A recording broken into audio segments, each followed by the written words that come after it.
This channel does not promote any violent, harmful, or illegal activities. All content provided by this channel is meant for an educational purpose only.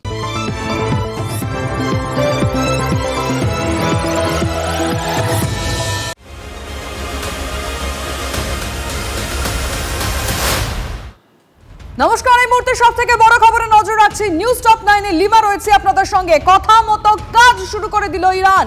এবার সরাসরি মার্কিন সেনার উপর হামলা শুরু করলো ইরান। কাতারের দোহায় মার্কিন সেনা ঘাঁটিতে হামলা, 9টি ক্ষেপণাস্ত্র ছুড়ল তেহরান। এই মুহূর্তে সবথেকে বড় খবর। কথা বলবো আমাদের রিপোর্টারের সঙ্গে, সুমন মহাপাত্র রয়েছে। সুমন, কথা মতো কাজ শুরু করলো ইরান। তবে একেবারে দেখো লিমা, ইরান ইতিমধ্যেই কিন্তু 9টি ব্যালিস্টিক মিসাইল ছুড়েছে কাতারে এবং দোহাতে ভারী বিস্ফোরণ শোনা গেছে। শুধু তাই নয়, ইরানের তরফ থেকে আমরা যে খবর পাচ্ছি, ইরাকেও কিন্তু ইরান মিসাইল ছুড়েছে। ইরাকের যে ইউএস বেস রয়েছে সেখানে, এবং ইউএই তারা কিন্তু তাদের এয়ার স্পেস মধ্যেই বন্ধ করে দিয়েছে। তোমাকে বলে রাখি, ইরান এই অপারেশনের নাম দিয়েছে হেরাল্ড অফ ভিক্টরি। এটা তাদের কোড নেম, এবং এই কোড নেম ইউজ করে একের পর এক ব্যালিস্টিক মিসাইল তারা কিন্তু আমেরিকার ঘাঁটিকে লক্ষ্য করে ছুটছে। শুধুমাত্র ইরাক এবং কাতার নয়, তার সঙ্গে সঙ্গে অন্যান্য মিডল ইস্টে আমেরিকার যে ঘাঁটিগুলো রয়েছে, সামরিক ঘাঁটি, সেখানেও কিন্তু সাইরেনের আওয়াজ পাওয়া যাচ্ছে, অ্যালার্ম বাজছে। ডোনাল্ড ট্রাম্প, মার্কিন প্রেসিডেন্ট, তিনি নিজে এই মুহূর্তে হোয়াইট হাউসের সিচুয়েশন রুমে উপস্থিত হয়ে ঘটনার মনিটরিং করছেন। এবং তোমাকে আমি সুমন, আমরা ছবিটা দেখাচ্ছি এবং আমাদের দর্শকদেরকে আরো একবার জানিয়ে রাখতে চাইবো, কাতারে দোহায় মার্কিন সেনা ঘাঁটিতে হামলা হয়েছে। 10টি ক্ষেপণাস্ত্র ছুড়ল তেহরান। ইরাকে মার্কিন সেনা ঘাঁটিতেও হামলা ইরানের। ব্যাক টু ব্যাক আরো একটা বড় খবর।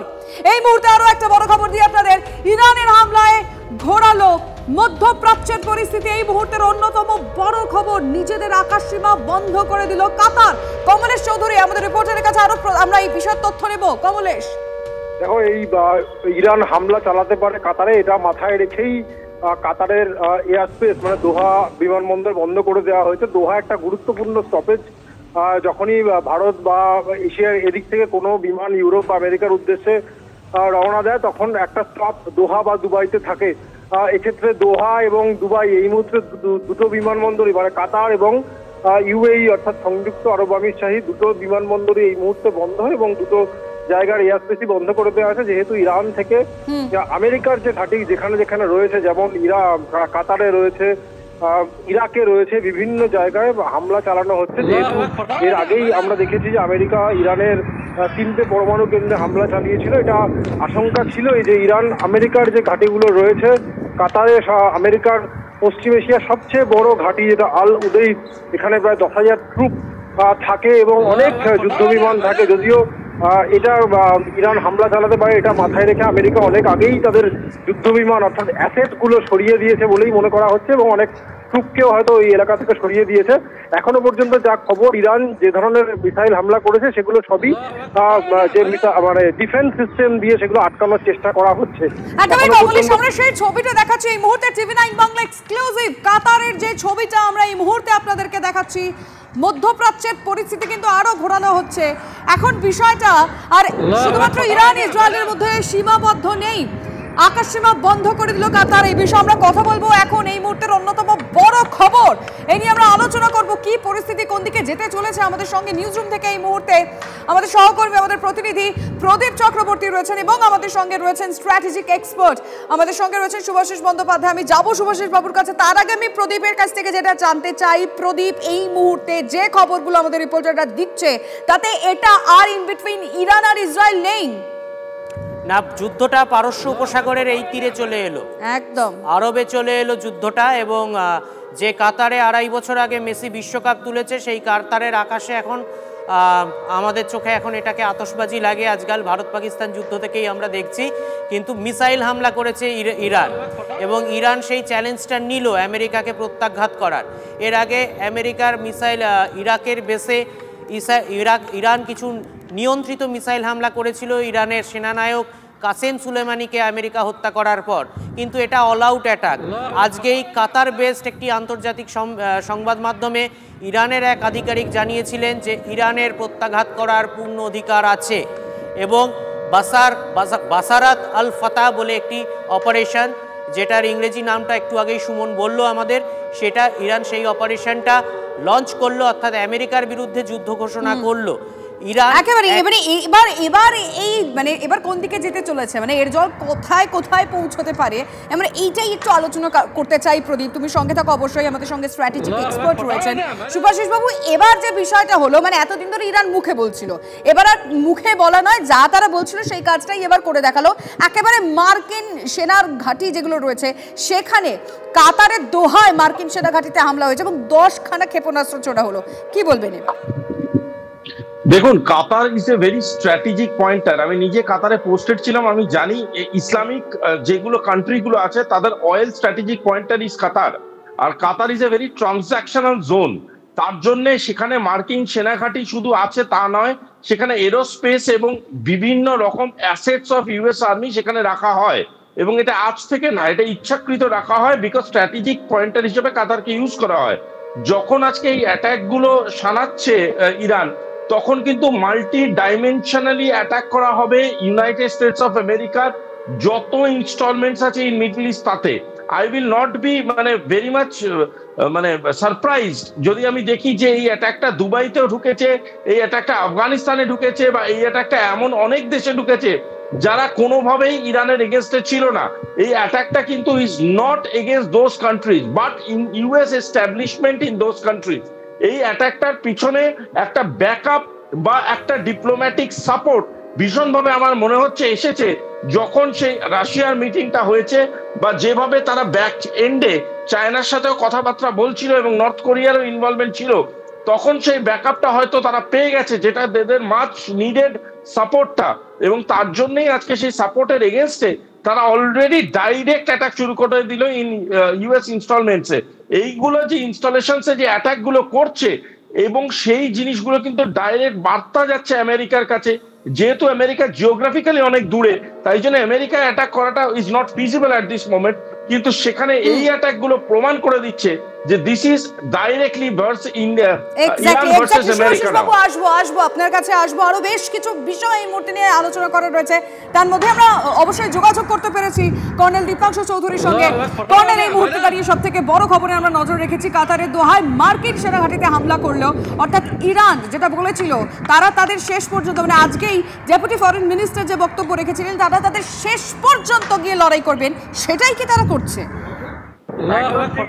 সময়ের অপেক্ষা ছিল, আমরা জানতাম যে এটা শুরু হবে, এবং একদম যেখানে মার্কিন যুক্তরাষ্ট্র যে বেস সেন্ট্রাল কমান্ডের, মার্কিন যুক্তরাষ্ট্রের সেন্ট্রাল কমান্ডের বেস আল উদেদ এয়ারবেস যেটা কাতারের দোহায় আছে, ঠিক ওইখানে ওরা তাদের মিসাইল ক্ষেপণাস্ত্র ছুড়েছে। এবং আমরা যতটা জানি 10টা ক্ষেপণাস্ত্র ইতিমধ্যে ছোড়া হয়েছে, যদিও এয়ার ডিফেন্স অনেকটাই আটকে দিয়েছে। তবে 5 থেকে 19 তারিখের মধ্যে যতগুলো এই এয়ারফোর্সের অ্যাসেট ছিল মার্কিন যুক্তরাষ্ট্র, ইতিমধ্যে কিন্তু 19 জুনের পর যে স্যাটেলাইট পিকচার আমরা দেখেছি, বেশিরভাগ অ্যাসেট কিন্তু ওইখান থেকে সরিয়ে দেওয়া হয়েছে। তবু আমরা জানতাম যে এই মার্কিন যুক্তরাষ্ট্র, কাতার হোক, বাহরেন হোক, অথবা সৌদি আরবিয়া হোক, ইরাক হোক, এই সব জায়গায় কিন্তু তারা অলরেডি টার্গেটে আছে এবং ক্ষেপণাস্ত্র ছুড়বে।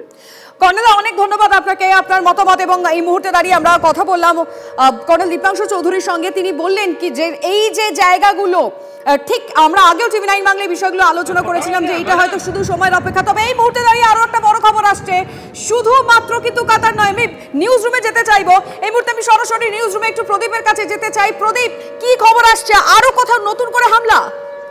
অবশ্যই কাতার, কুয়েত, ইরাক আর বাহরিন, এই 4টে জায়গায় ইসরায়েল মিসাইল ছুড়েছে। অর্থাৎ গোটা মধ্যপ্রাচ্যে আমেরিকার যে শ্যাডো কান্ট্রিগুলো ছিল, আমেরিকার যে তেলের পাহারাদারগুলো ছিল, তাদের উপর ইরান মিসাইল হামলা করছে। অবশ্যই আমেরিকান বেসগুলো লক্ষ্য করে অ্যাটাক করা হচ্ছে। কিন্তু সাদ্দাম হুসেনের পর মধ্যপ্রাচ্যে এই প্রথম কেউ আমেরিকাকে চ্যালেঞ্জ করলো। আমি আসছি প্রদীপ, এই মুহূর্তে সরাসরি আমাদের মানিশ ঝা তেল আভিভ থেকে যে রিপোর্ট পাঠাচ্ছেন আমি দেখব। वो आज नहीं तो 15 दिन बाद, महीना दिन बाद, 2 महीने बाद होकर ही रहेगा। अब सबसे दिलचस्प बात देखिए कि ऐसा नहीं कि इसकी तैयारी, चूंकि मैं इजराइल में मौजूद हूँ, तेल अवीव में मौजूद हूँ, तो यहाँ से एक अपडेट दे देता हूँ। आप सोच रही होंगी कि इजराइल के प्रधानमंत्री कहाँ हैं, तो इजराइल के प्रधानमंत्री इस वक्त थोड़ी ही देर पहले इजराइल के एयरबेस में मौजूद थे। अब आप सोचिए क्या क्रोनोलॉजी है, उधर ईरान की तरफ से अमेरिका के एयरबेस पर अटैक हो रहा है और यहाँ इजराइल के प्रधानमंत्री एक एयर स्पेस में मौजूद है। বেশ, আমি আসবো আমাদের রিপোর্টার মানিশ ঝা এই মুহূর্তে এক্সক্লুসিভ যে পরিস্থিতি তুলে ধরছে তেল আভিভ থেকে, অর্থাৎ কোথাও যখন ইরান হামলা চালাচ্ছে মার্কিন সেনা ঘাঁটিগুলোতে এবং কাতার, যেটা একটু আগে প্রদীপ বারবার বলছিল যে এটা আর কিন্তু এই দুটো দেশের মধ্যে নেই, আর ইরান ইসরায়েল নেই, এবার মধ্যপ্রাচ্যে মানে কাতার পর্যন্ত চলে এলো। আমি অবশ্যই আর একবার সুভাষিস বাবুর কাছে ফিরে আসতে চাইবো। সুভাষিস বাবু, যেটা একটু আগে প্রদীপ বলল, শুধুমাত্র কাতার নয়, এবার একটা একটা করে জায়গা বাড়াচ্ছে, যে সমস্ত মানে আমেরিকা যে সমস্ত জায়গাগুলো থেকে তাদের তেলের একটা কানেকশন রয়েছে, সেখান জায়গাগুলোকে বারবার করে টার্গেট করা হচ্ছে। দেখুন, এটাকে বলতে পারেন একটা ইনফেকশন অ্যাম্পিউটেশন প্রসেস মতো দেখতে পারেন, তাহলে বুঝতে সুবিধা হবে। আমি অবাক হব না যদি কাতারের অ্যাডমিনিস্ট্রেশন কোনোভাবে আগে থেকে জানে যে এই অ্যাটাকগুলো ইরান করতে চেয়েছে। এটা D Americanization of middle east হচ্ছে। এখানে কিন্তু যে দেশগুলোর উপরে আক্রমণ করছে সে দেশগুলোর স্টেটাসটা দেখবেন না, সে দেশগুলোর মধ্যে আমেরিকার যে অবস্থানটা আছে সেই অবস্থানটার উপরে আক্রমণ হচ্ছে। সুতরাং বাই হুক অর বাই কুক দে আর অ্যাটাকিং আমেরিকানস। এই আমেরিকান ইনস্টলেশনস গুলোকে অ্যাটাক করে তারা বুঝিয়ে দিতে চাইছে যে এই ডি আমেরিকানাইজেশন প্রসেসটা কিন্তু স্টার্ট হয়ে গেল মিডল ইস্টে। And this is a very very dangerous indication. একদম, আপনি যেটা বলছেন সত্যি, এটা যদি হয়ে থাকে তাহলে seriously it is very dangerous indication. কিন্তু তাহলে এরপরে কোন দেশগুলো হতে চলেছে টার্গেট? বাহরাইন প্রচন্ড রকম ভাবে হতে পারে, বাহরাইন, আফগানিস্তান, লিবিয়া, ইরাক, এই দেশগুলো যেখানে যেখানে আমেরিকা গেছে এবং রয়ে গেছে। ইয়েস, যেখানে যেখানে আমেরিকা গেছে অথচ উইথড্র করেনি। এবং আমি আপনাকে এতটাও বলছি, যদি কালকে সকালের মধ্যে ইউএই তে কোনো রকম আক্রমণ হয় বা মানে এমিরেটসে কোনো রকম আক্রমণ হয়, অবাক হওয়ার কিছু নেই। Oman is also a very important target position. But আমি বারবারই বলছি, আমেরিকা কিন্তু ইনস্টলমেন্টস গুলো সরিয়ে নিয়েছিল, কিন্তু তবুও সেই জায়গাগুলো আক্রমণ করে একটা লজিক্যাল রিপ্লাই দিতে চাইছে এবং বোঝাতে চাইছে যে মেবি জিওগ্রাফিক্যালি আমরা ওয়াশিংটন বা নিউ ইয়র্কে আক্রমণ করতে পারলাম না, but wherever and whenever I can I will hit you। and সেই আমেরিকাকে সেইভাবেই হিট করে যাচ্ছে ইরান। এবং ইরান আমেরিকার নিজস্ব পলিটিক্যাল এক্সিস্টেন্সকে চ্যালেঞ্জ ছুড়ে দিল আজকে, একদম চোখে চোখ ফেলে চ্যালেঞ্জ ছুড়ে দিল এবং বুঝিয়ে দিল যে দেখুন, আপনি আমাকে যতই ক্ষতিগ্রস্ত করুন না কেন, আই উইল রিটালিয়েট। আপনি সঙ্গে থাকুন, আমি একটু প্রদীপের কাছে যেতে চাইবো। প্রদীপ, যখন এখানে সরাসরি ইরান এবং ইসরায়েল এখন এই মুহূর্তে দাঁড়িয়ে সামরিক দিক থেকে গোটা বিশ্বের মধ্যে অন্যতম শক্তিশালী দুটো দেশ মুখোমুখি যুদ্ধে নেমেছে, তখন সেই মুহূর্তে দাঁড়িয়ে আমেরিকার সঙ্গে কানেক্টেড যে সমস্ত দেশগুলো রয়েছে, মানে এক কথা যদি বলা যায় যে সত্যিকারের সুসম্পর্ক হোক বা অন্য কিছু, তাহলে কেন এই জায়গাগুলোকে টার্গেট করছে ইরান? হঠাৎ করে কেন এই জায়গাগুলোতে হামলা হচ্ছে? খুব সহজ, আরববাসীর জন্য আমেরিকা এখান থেকে পাত্তাড়ি গুটো। ইরান এই বার্তা দিতে শুরু করেছে। ইরানের এর সঙ্গে মানসিক যোগাযোগ আছে, মানসিক একটা সাপোর্ট আছে আরব দেশগুলোর সঙ্গে মনে করা হচ্ছে, কারণ আমেরিকার যে বিমান ঘাঁটি যেখানে আমেরিকার ট্রুপস আছে সেগুলো অ্যাটাক করার মানে হচ্ছে মধ্যপ্রাচ্য আমাদের আরবদের, আমরা এটা বুঝবো, তোমরা এখান থেকে পাত্তাড়ি গুটো। আমেরিকাও সেটাই চাইছে। আমেরিকাও ইরানে আয়াতোল্লাদের বলছে তোমরা এখান থেকে পাত্তাড়ি গোটাও। আজকেই ইরানের প্রাক্তন রাজা পাহলভি তিনি একটা প্রেস কনফারেন্স করেছেন এবং তিনি বলেছেন যে আয়াতোল্লাদের এবার শাসন ছেড়ে দেওয়া উচিত, ইরানকে ইরানের হাতে তুলে দেওয়া উচিত। মানে ইরানের রেজাইম চেঞ্জ। আমেরিকা শুধু পরমাণু কেন্দ্র ধ্বংস করে বা অন্যান্য কিছু করে থামবে না। আমেরিকা নিজেদের 1979 সালে ইরানে যেভাবে 1 বছর ধরে এই আয়াতুল্লাহরা আমেরিকার দূতাবাসের কর্মীদের আটকে রেখেছিল, সেই অপমান ভোলেনি। তারা সুযোগ খুঁজছে প্রতিশোধ নেয়ার এবং ইরানও এই যে ধাক্কাটা খেলো তাদের পরমাণু কেন্দ্রগুলিতে গিয়ে ক্ষতি করতে পারুক বা না করুক, আমেরিকার বোমা ফেলে এলো, ইরানও সেটার প্রতিশোধ দিতে চাইছে। এবং আজকে রাশিয়ার প্রেসিডেন্টের সঙ্গে ইরানের বিদেশমন্ত্রীর বৈঠকের পর এই আক্রমণ প্রমাণ করে দিচ্ছে বা এই আক্রমণ সন্দেহ জাগাচ্ছে যে কোথাও একটা আরও কোনো বড় শক্তি যা আমেরিকাকে ম্যাচ করতে পারে ইন পাওয়ার, ইন মানি, তার কোনো অ্যাসিউরেন্স আছে। একেবারে মানে মধ্যপ্রাচ্যের পরিস্থিতি যে আরো ঘোরালো হচ্ছে প্রদীপ, এটা কিন্তু বুঝতে পারছি আমরা। তুমি প্লিজ সঙ্গে থাকো, আমি একটু সুভাষিস বাবুর কাছে যেতে চাইবো। সুভাষিস বাবু, এতক্ষণ ধরে আমরা যে খবরগুলো দিচ্ছিলাম, ইরান বিভিন্ন জায়গায় মধ্যপ্রাচ্যের বিভিন্ন দেশগুলোতে, বিশেষ করে মার্কিন ঘাঁটিনা ঘাঁটিগুলোতে তারা হামলা করছে, কিন্তু এই মুহূর্তে আরো একটা বড় বিষয়, যেখানে হিজবুল্লাহর ঘাঁটিতে এবার ইসরায়েলি হানা। হ্যাঁ, সেটা কাউন্টার রিটালিয়েশন, মানে যেটা হচ্ছে তার কাউন্টার হিসাবে সেটা করছে, আর it was already in the plans. কিন্তু একটা জিনিস বুঝুন, যে জিনিসটা অর্গানিক কোনো গভর্নমেন্টাল বডি না, তার উপরে আক্রমণ যে কোনো মুহূর্তে হতে পারে, বিকজ তাদের মধ্যে প্রপার ইন্ডিকেশন বা ইন্ডিকেটিভ ডিপ্লোমেসির কোনো জায়গা নেই। কিন্তু আজকের ডেটে দাঁড়িয়ে ইরান যে অ্যাটাক গুলো করছে, সেটা ডিপ্লোম্যাটিক্যালি শুধু একটা ইন্ডিকেটিভ অ্যাটাক না, সেটা ভীষণ চ্যালেঞ্জিং অ্যাটাক। এমন একটা জিনিস দেখানো হচ্ছে গোটা বিশ্বকে, আপনি বলতে পারেন it is one kind of open heart surgery. প্রথমবার সবাই দেখছে, মানে it is like a de Americanization of middle east. এখানে ধরে ধরে ধরে ধরে আমেরিকার শুধু জায়গাগুলোতে বলতে পারেন it's a precision surgical strike. শুধুমাত্র ওই জায়গাগুলোতে স্ট্রাইক করছে যেখানে যেখানে আমেরিকার ফুটপ্রিন্টস আছে। সুতরাং তারা প্রমাণ করতে চাইছে যে যে জিনিসটা, যে মিডল ইস্টটা আমাদের, আমরা যে রিসোর্স গুলো তৈরি করব, সেই রিসোর্স গুলোর উপরে অধিকার আমাদের আছে। Who are you to take those resources and build your empire on those resources? This is a reply that was waiting for a long time.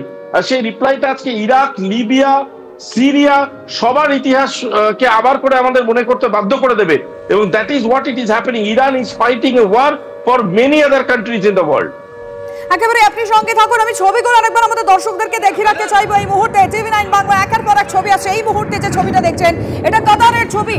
কাতারে যে আমেরিকান যে সেনা বেস রয়েছে, সেইখানে কিন্তু এই মুহূর্তে 10টা মিসাইল হামলা হয়েছে। এই মুহূর্তে দাঁড়িয়ে এই খবর আমাদের নজর রয়েছে। তারই মধ্যে আরো একটা খবর, ইরানের প্রত্যাঘাতে নড়ে চড়ে বসলেন ডোনাল্ড ট্রাম্প। জাতীয় নিরাপত্তা পরিষদের বৈঠক ডাকলেন এই মুহূর্তে ট্রাম্প। এবার কি তাহলে আরো বড় কোনো পদক্ষেপের পথে আমেরিকা আরো বড় কিছু করতে চলেছে? সুভাষিস বাবুর কাছে আমি আরেকবার যেতে চাইবো। সুভাষিস বাবু, যে মানে জাতীয় নিরাপত্তা পরিষদের বৈঠক দেখেছেন ডোনাল্ড ট্রাম্প, তাহলে কি আরো বড় কোনো কিছু দিকে যেতে চলেছেন? আপনার কি মনে হয়? 200% বড় কিছু করবে, কারণ এটা যত না আমেরিকার মানে সার্বিক ক্ষতি করবে বা আমেরিকার materialise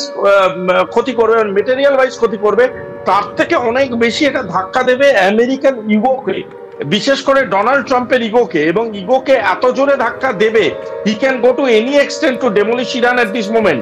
but please don't forget, Iran is also a member of bricks.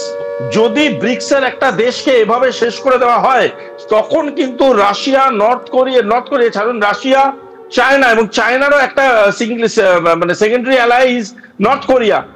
তখন কিন্তু এরকম বড় বড় পাওয়ার গুলো চুপ করে থাকবে না, because they have seen how America interfered in Iran without any provocation, just because of some perception.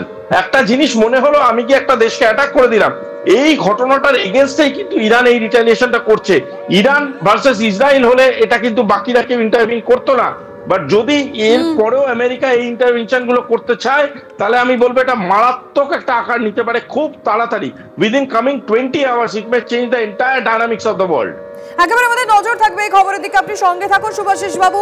এই খবরে নজর রাখছি আমরা এই মুহূর্তের সবথেকে বড় খবর।